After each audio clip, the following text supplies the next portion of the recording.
Ahí está grabando. Vamos nomás.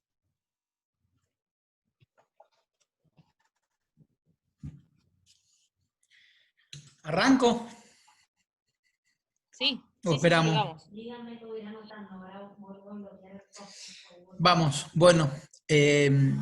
Ahora en esta segunda parte me interesa que un poco que podamos conocer, por decirlo así, o identificar bien cuáles son los sujetos, digamos, que encontramos en lo que es economía social, solidaria y popular, y en función de eso que podamos discutir cuestiones vinculadas a la política pública o a la necesidad de generar qué tipo de intervención o qué tipo de trabajo desde las organizaciones con él, ¿sí? Hacemos un repaso chiquitito. Dijimos que las organizaciones de la economía social, solidaria y popular tenían una serie de características. Primera característica, son asociativas, ¿sí? ¿Qué quiere decir esto? Que en alguna etapa del proceso, sea la compra, la venta, la producción, la distribución, la logística, se hacen de manera asociada, se hacen en conjunto, ¿sí? Segunda característica, dijimos que hay una supremacía de la persona sobre el capital. ¿Qué quiere decir esto? Que a nosotros nos interesa la persona, ¿sí? Y no cuánta plata o qué aporte hizo a nuestro emprendimiento, ¿sí?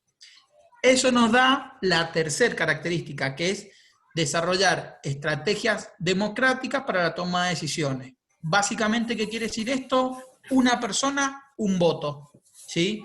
Distinto a la sociedad anónima, digamos, que se vota en función de la participación accionaria que uno tiene. Por lo tanto, el que tiene el 51% de las acciones es el jefe y punto, y se acaba. En las organizaciones de la economía social no es así, digamos. Una persona, un voto. Entonces dijimos estas tres características iniciales. Bien, ahora pienso en el sujeto microemprendedor, digamos, o en el pequeño emprendedor, ¿sí? Me corro de la idea macrista de ese emprendedor meritócrata que resuelve su vida y no sé, y se vuelve de pronto el dueño de Mercado Libre, digamos. Nos corremos esa idea de emprendedor y sí pensamos en sujetos colectivos que están tratando de resolver su vida, digamos, ¿sí? Y para eso, ¿qué hacen? Se inventan un trabajo, ¿sí? Básicamente se lo inventan al trabajo. ¿Y por qué se lo inventan? Porque el sector formal de la economía no les da respuesta. Es decir, entiendo que acá la mayoría somos de Luján. Cuando vamos para el río, ¿sí? Yo vivo acá cerca de la zona de los boliches, cuando uno va para el río, ve un montón de puestos en la calle. Vendo pan, vendo tortita, vendo esto, vendo lo otro, ¿sí? Esas personas que están haciendo, y se han tenido que inventar un puesto de trabajo. ¿Por qué? Y porque si lo pudieran resolver en el sector formal de la economía, estarían descansando un día domingo, no estarían levantándose temprano a vender un producto X, ¿sí? ¿Qué características tiene ese emprendedor? ¿Sí? Que tienen sobre todo los actores de economía popular, digamos, tienen una mala relación capital-trabajo, que se dice, ¿sí? ¿Qué quiere decir una mala relación capital-trabajo? Quieren decir que lo más importante que tienen los trabajadores de la economía popular es su mano de obra, ¿sí? Ellos, su familia, es decir, su grupo. Y tienen muy poco capital. De la mirada de la economía tradicional se dicen que son improductivos, ¿sí? ¿Por qué serían improductivos? Y porque la mayor parte del trabajo lo realizan ellos. Desde ir a buscar la materia prima, transformarla y venderla. Es decir, todo el proceso, ¿sí? Vuelvo a poner de ejemplo una de las personas que se pone acá al costado de la ruta a vender pan. Esa persona probablemente, si tuviera una amasadora y una sobadora, su producción sería mucho más grande, ¿sí? No demoraría, no sé, 5 horas para producir 20 kilos de pan. Pero hay que hacer un amasado de 10 o 20 kilos de pan a mano. Eso genera un desgaste físico muy grande. Entonces, en la economía tradicional nos dicen, ojo con estas unidades porque son improductivas, ¿sí? Nosotros decimos, no son improductivas. Si esta persona se tiene que inventar un trabajo para resolver su cuestión alimentaria, para resolver su vida, ¿cómo va a ser improductivo? Lo que es improductivo o excluyente o elitista del sector formal de la economía, que deja un montonazo de personas afuera. Entonces, Característica 1, dijimos, mala relación capital-trabajo, ¿sí?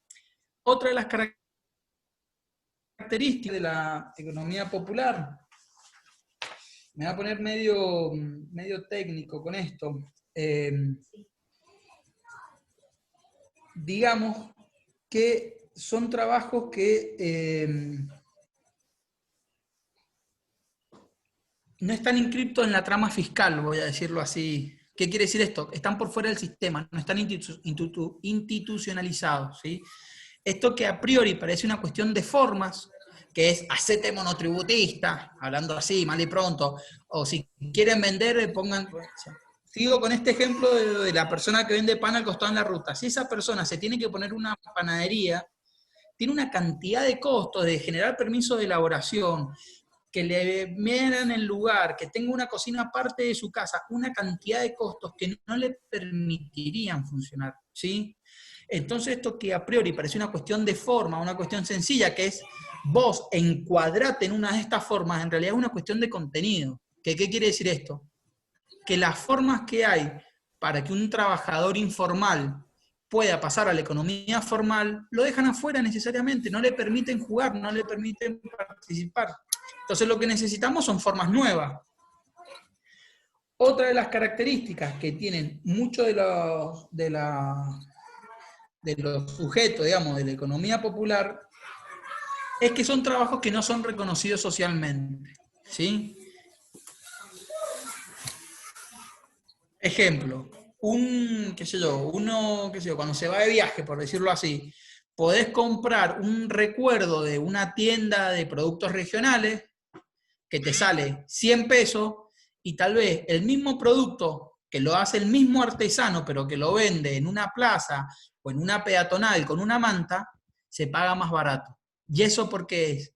Porque socialmente, digamos, digamos, en términos generales, socialmente se le da más valor a lo otro. ¿Por qué? O porque el lugar está constituido o acondicionado de tal forma o lo que fuere, ¿sí? Esto que a priori parece una cuestión sencilla, para que el trabajo realizado sea más o menos valorizado, no depende solamente de una cuestión individual, de que yo sea un buen artesano o que mi producto sea de calidad, ¿sí? Depende de la capacidad de negociación colectiva. Y este es el meollo de la cuestión. ¿Por qué? Porque por eso es importante que los trabajadores de la economía popular se organicen en la CETEP, en la UTEP, en la forma que encuentren. Claramente la CGT lo deja fuera, la CTA tuvieron que inventarse su forma de asociación. Acá es fundamental. ¿Por qué es fundamental? Porque para poner en valor ese trabajo, necesariamente hay que estar organizado. Pongo un ejemplo. El camionero, ¿sí? ¿Por qué el trabajo del camionero o toda la seguridad social que hay alrededor de un camionero X de cualquier empresa, es tanta? No porque el trabajo que el tipo realice sea mejor que el resto, sino porque tiene una organización sindical atrás que ha hecho que el reconocimiento de ese trabajo sea tan grande, ¿sí? Y si quieren, opónganlo a otros gremios que no tienen por ahí tanto peso. Pensemos gremios camioneros hay uno solo. Por lo tanto, la fuerza de negociación y el reconocimiento de esa actividad es enorme. Gremios docentes hay 1 millón. Privados, no privados, está 1 millón. El reconocimiento de esa función no es tanto. Y por lo tanto, la paga que recibe no es tanta, ¿sí? Y otra de las cuestiones que me parece importante, que esto, nada, es sobre todo para si quieren que pensemos algo más desde una intervención de la política pública y demás, el costo relativo de su estructura y el costo de financiamiento de los sectores populares es mucho más alto que el de los sectores formales, ¿sí? Entonces pensemos que aquellos que tienen menos recursos económicos, menos posibilidades de obtener un financiamiento con una tarjeta, o yendo a pedir un crédito a un banco, es decir, los sectores excluidos, acceder a los bienes que cualquiera de nosotros consuma les sale más caro. Por lo tanto, lo deja en una situación de vulnerabilidad aún mayor. Pensemos que en el mejor de los casos, un trabajador informal pero digo el mejor de los, como diciendo, puede tener, no sé, tarjeta naranja, se me ocurre, o tarjeta nevada, o comprar en el pago diario, en uno de esos, que el costo del financiamiento es altísimo. Cualquier trabajador formal que tiene el Banco Nación, la tarjeta nativa, qué sé yo, o la que tengan cualquiera por el banco en el que recibe su sueldo, le da opciones de financiamiento más baratas. Por lo tanto, eso deja a los trabajadores de la economía popular en un lugar aún más desigual. ¿Sí?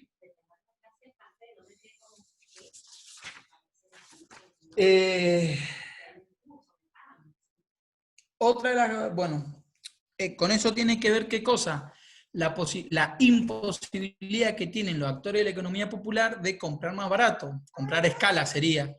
La señora que vende tortitas, pan, qué sé yo, acá al costado de la ruta, difícilmente tenga la posibilidad de ir a un mayorista y comprar 200 kilos de harina. Probablemente compre para la producción de esa semana y entre semana va y compra de nuevo para el domingo que viene.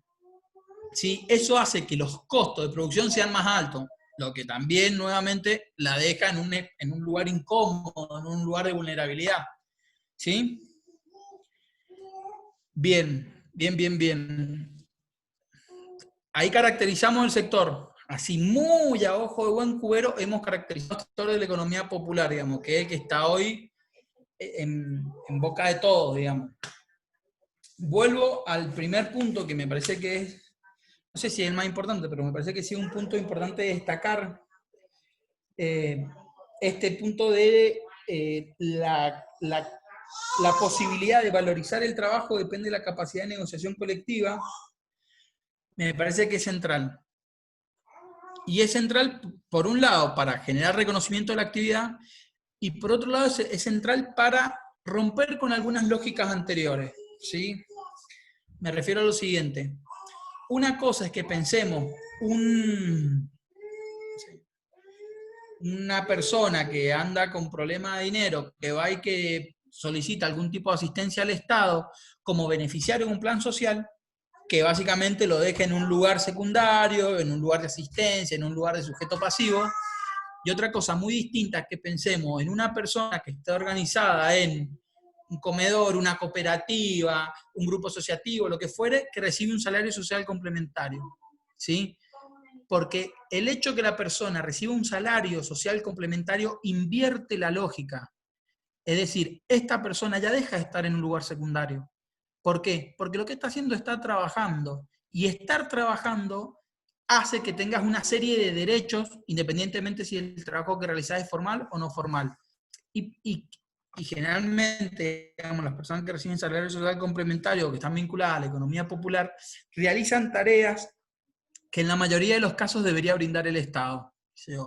Arreglan las plazas, son recolectores urbanos, qué sé yo, cocinan en los comedores, enseñan en los espacios de atención infantil y demás, ¿sí?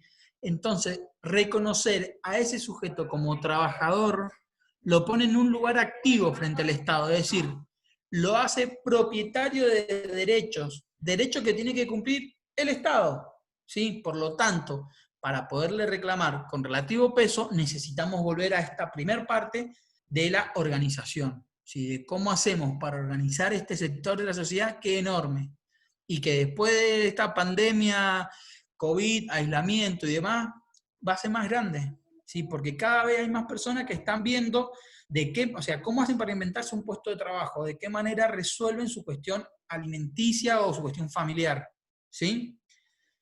Así que bueno, no sé si alguien tiene alguna duda, una pregunta, quiere que debatamos en función de algún tema particular.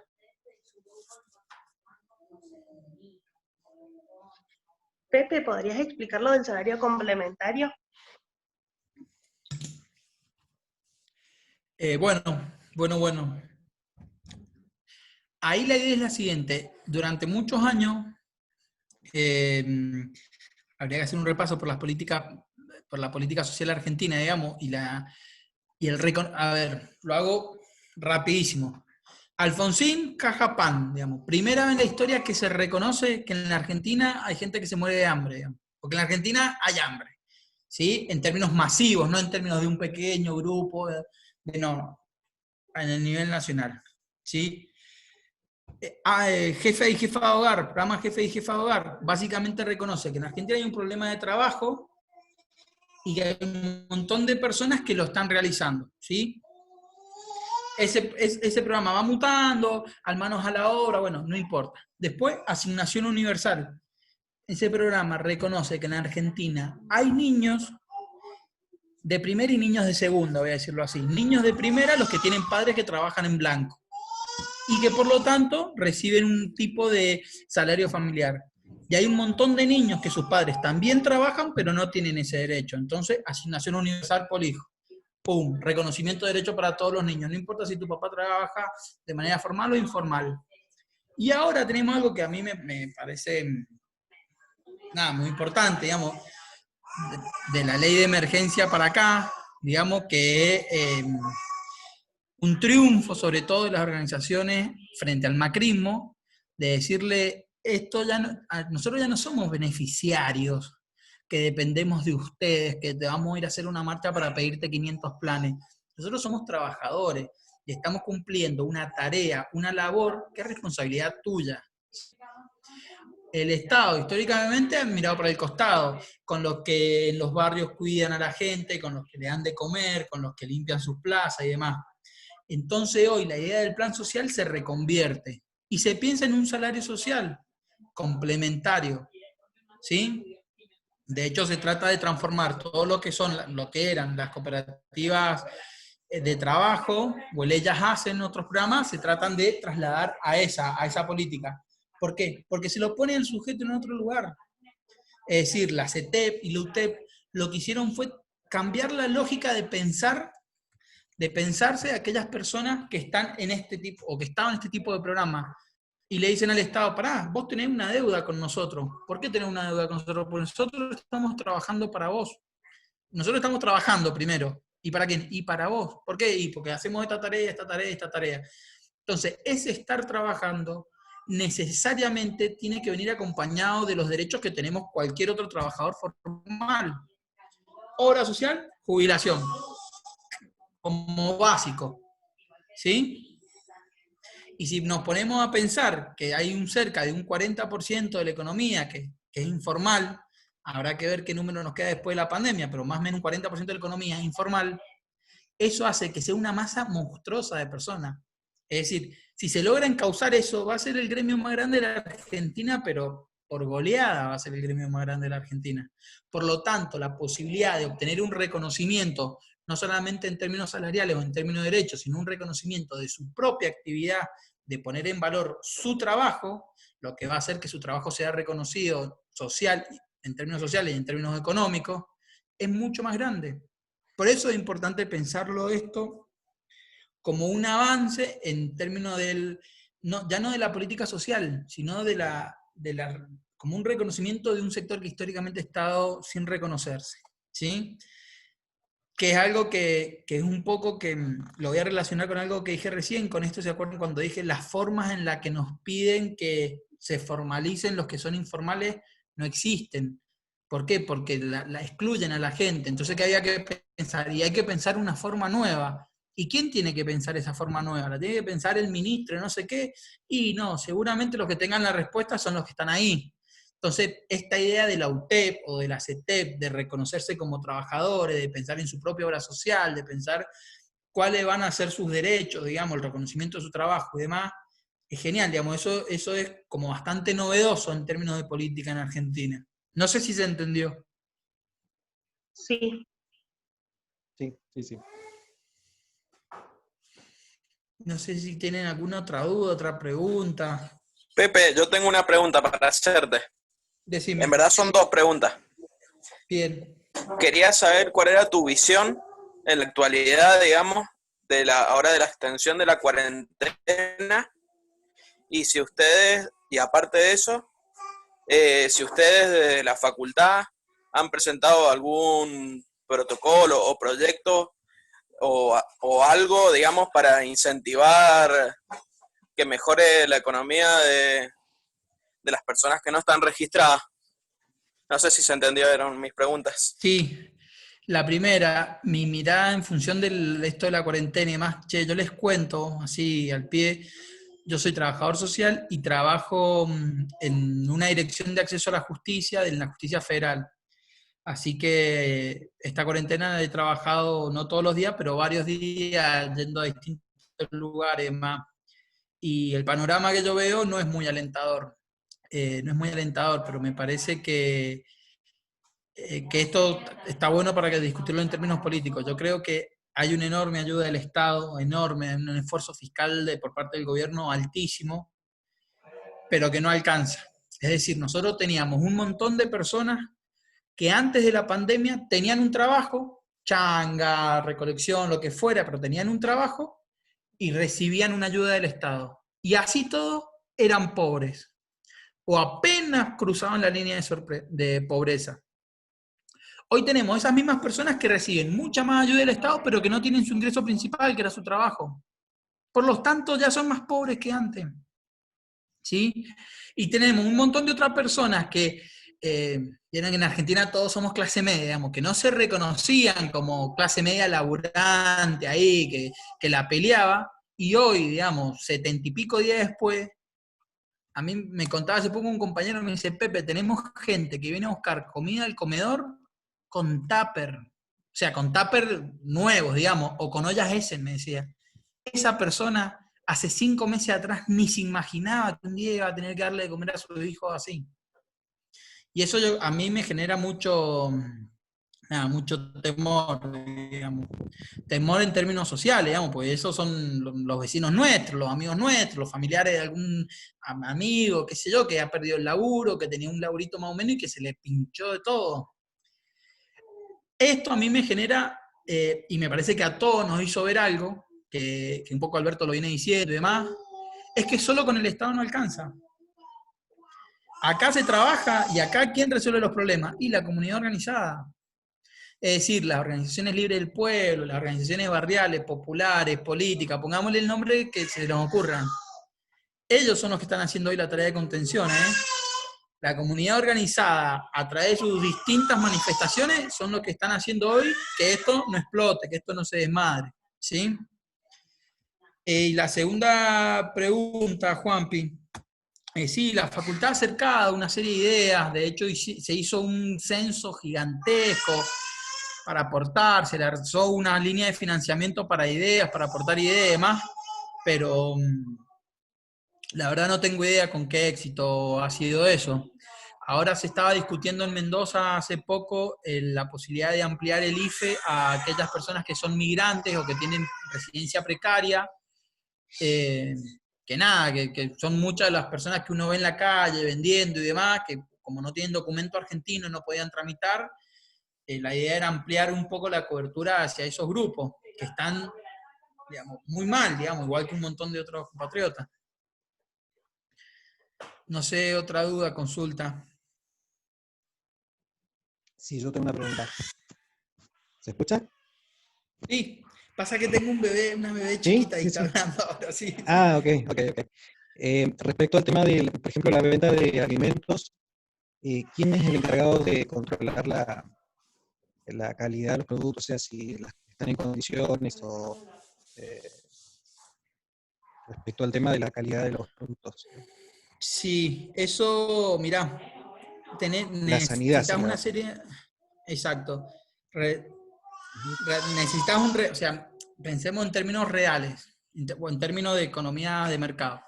Necesitas un RNP, un RNPA, es decir, Registros Nacionales de Alimentación y de Producción Alimentaria, y después habilitaciones municipales, que es caro acceder a eso, ¿sí? Pero digamos, está bien que exista, porque obviamente el día que le pase algo a alguien, hay que tratar de que eso no pase. Pero eso para quién está bien, digámoslo así. Y está bien, qué sé yo, para McDonald's está bien, para esa empresa. Ahora, la señora que va a salir a vender pan a la ruta, o el flaco que vende tortita en la bicicleta, hay que encontrarle otra forma de que su producto, de que el tipo pueda certificar lo que hace. Porque si a esa persona le exigimos igual que a McDonald's, y se queda afuera, porque no va a alcanzar. porque cuando le exijan que compre una bacha acero inoxidable, de, no sé, de 1,5 por 3, y no va a tener la plata. Porque la bacha que tiene en su casa tampoco es así, no es porque sea una rata, un mal tipo. Porque ellos ¿dónde cocinan? Y cocinan en su casa. ¿Dónde lo hacen? Y tal vez lo hacen en un horno de barro, que no está para nada autorizado, digamos. Pero esa persona, él también come ahí. Nosotros muchas veces hablamos de certificaciones comunitarias, ¿sí? En el tema alimento es el más complejo de todo, pero por decirte, certificar productos, ay, ¿cómo es el nombre? Eh, ah, eh, Sin pesticidas, puta, se me dio el nombre ahora. Esa certificación es carísima, porque aparte se demora un montón de años porque durante mucho tiempo la tierra no tiene que haber recibido ningún tipo de pesticida. Eso, un espacio de agricultura familiar que quiere producir, no sé, uva para hacer un vino agroecológico, no lo puede pagar. Entonces, ¿qué decimos nosotros? En esos casos tendríamos que pensar herramientas de certificación comunitaria. Es decir, no sé, los vecinos de El Pastal Las Heras, por decirlo así, o el cordón productivo de Ugarteche,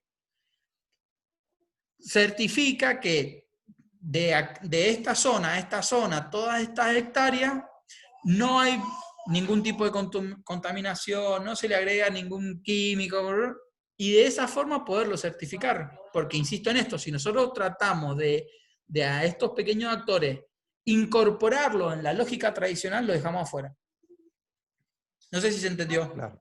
Claro. Sí, sí, sí, sí. Me acuerdo de un caso de un chico que vendía, creo que milanesas en Capital Federal, y que Sí, la policía de la ciudad, o no sé quién fue, los inspectores le tiraron toda la mercadería porque bueno, no cumplía estándares de calidad y demás. Pero el chico, bueno, prácticamente era casero, no había problemas de higiene, sino que no cumplía con las normas. sí, Entonces sí. pensaba Yo eso. creo que habría que encontrar una forma de que las personas lo puedan hacer con algún tipo de certificación domiciliaria de los productos que hacen. Un curso de manipulación de alimentos, que eso lo dan las municipalidades, que son gratis, y chao, digamos. Y que la persona pueda hacerlo. No sé qué otra cosa se les ocurre que podamos charlar.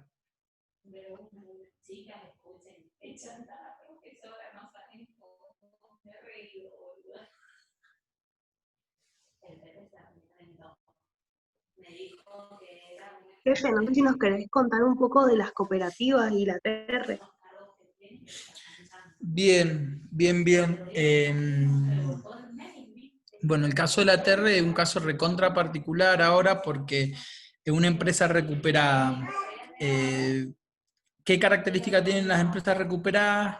Característica número uno es que anteriormente eran una empresa tradicional o una empresa de una economía de mercado, por decirlo así, y quiebra. Cuando quieran esas empresas, generalmente pasa lo que pasa en todos lados. Los estamentos superiores de la empresa, es decir, la gerencia, los trabajadores de cuello blanco que les dicen, rajan, consiguen otro laburo o son los que la funden básicamente y se van.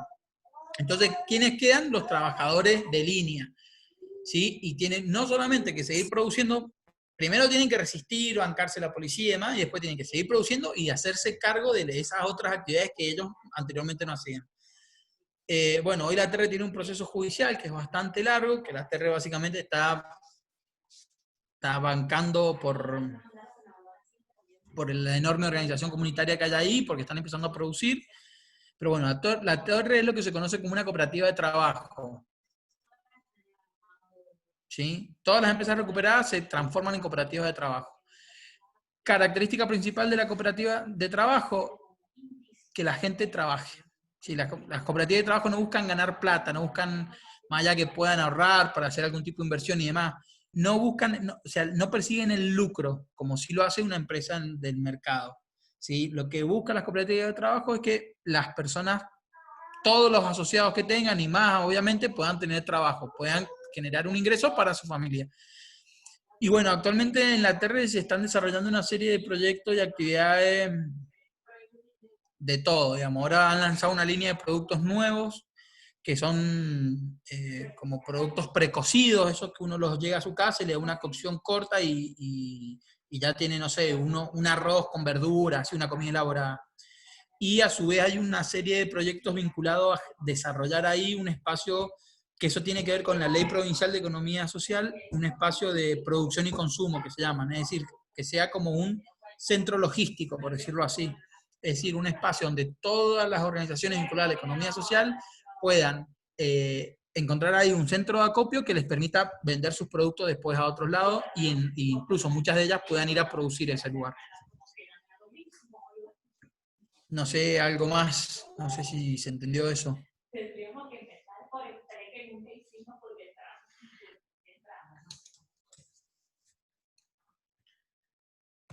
Así que, no sé, digan. Lo que a ustedes les parezca, no sé si les ha gustado, si quieren que pensemos, no sé, fortalezcamos algo que no se entendió, pensar en algún tema particular. Pepe, yo tengo una duda más. No es específicamente del tema de economía social, pero es un tema que vos vas a entender. Decime. Mira, he visto muchos casos en los clubes y lo que está pasando en algunas empresas que contratan a empleados en una modalidad que es media rara, que es monotributista, y le hacen facturar mes de por medio para que no exista, digamos, el vínculo de trabajador. No sé si has escuchado Sí, mira, esa metodología de trabajo.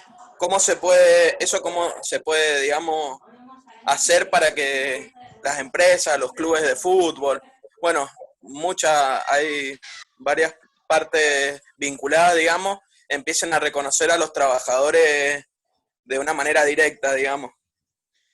bien. Existen una enorme cantidad de trampas que se hacen vinculadas a la economía social, ¿sí? Enorme.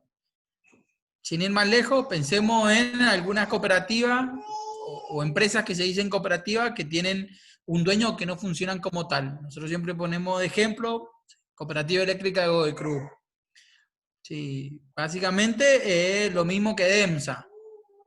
Es decir, una empresa hace un montón de años para atrás, don Renato de la Santa y un montón de otros viejos cooperativistas pensaron para brindarle un servicio a los vecinos de un distrito, hoy se transformó en otra cosa, tiene sus radios, negocio. Sí. Y a pequeña escala existe esto que bien decís vos, digamos, de subcontratar monotributistas. Eso inicialmente digamos, ese trabajador o esa trabajadora el día de mañana, si va a un juicio, tiene todas las de ganar, porque ahí lo que hay es una relación laboral encubierta. Es una picardía, digamos, es esta vieja picardía que lamentablemente cada vez más grande, o ese discurso cada vez escala más hondo, de que lo caro son los aportes patronales, entonces como son caros los aportes patronales, no contrato a una persona, sino que la subcontrato. Le digo, volvete monotributista, yo te pago los aportes, no sé qué. Eso es una picardía. Si bien, cuando ¿alguno de ustedes es monotributista? ¿Alguno monotributista no? Bueno. No. El monotributo es una herramienta que de verdad te permite trabajar prestando un servicio, ¿sí? Siendo esta mentira de tu propio jefe, como, un emprendedor. No, eso existe, digamos, uno podría hacerlo, pero ¿qué pasa? Cuando tu empleador es siempre el mismo, ahí lo que hay es una relación laboral encubierta. Vos no le estás prestando un servicio, sos su empleado, te dice que llegues todos los días a tal hora, que te va a tal hora, te fija un sueldo.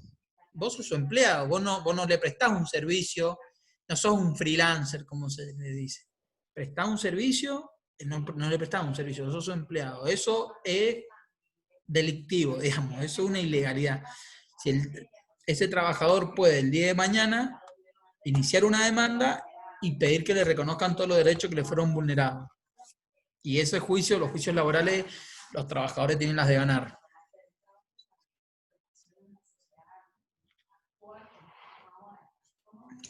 Sí, sí, creo que estoy terminando el tiempo de esta reunión. Quedan 2 minutos. Bueno, cualquier cosa, si quieren pedirme material, Power, miren, nosotros tenemos un centro de estudio de economía social en la Facultad de Ciencias Políticas y hace un par de años sacamos un libro que es gratuito, que lo pueden descargar, que se llama ¿De qué hablamos cuando hablamos de economía social? Hoy, nada, lo sacamos hace como 5 años el libro, digamos, ya es viejo, pero bueno, les puede servir. Lo escribió el profesor Roberto Royman, es totalmente gratuito, ustedes si quieren lo descargan, lo ocupan con tranquilidad, ¿sí? Si alguno quiere material, algún tipo de material especial para estudiar algún tema, alguna cuestión que se les despertó, que quieran indagar, le piden a Camila mi teléfono, me llaman o me mandan un WhatsApp y nada, yo se los mando al capitán, les mando el material. ¿Bien? Bien, Pepe, después me podrías enviar el Power que pasaste y el nombre Dale, del libro, porque dale. colgamos todo en una plataforma. Bueno, y cualquier cosa sepan que está la estructura del centro de estudio a disposición para elaborar un proyecto, si alguno quiere publicar algo, si quiere que participemos, que armemos algún tipo de actividad de vinculación en alguno de los lugares que ustedes están trabajando, a disposición. Cualquier cosa nos vuelven a convocar, ¿eh? Muchas gracias, Pepe. Chau. Gracias, Pepe. Chao, Cuídense. gracias. Gracias, Pepe, muy interesante. Chao, Adiós, chao. gracias.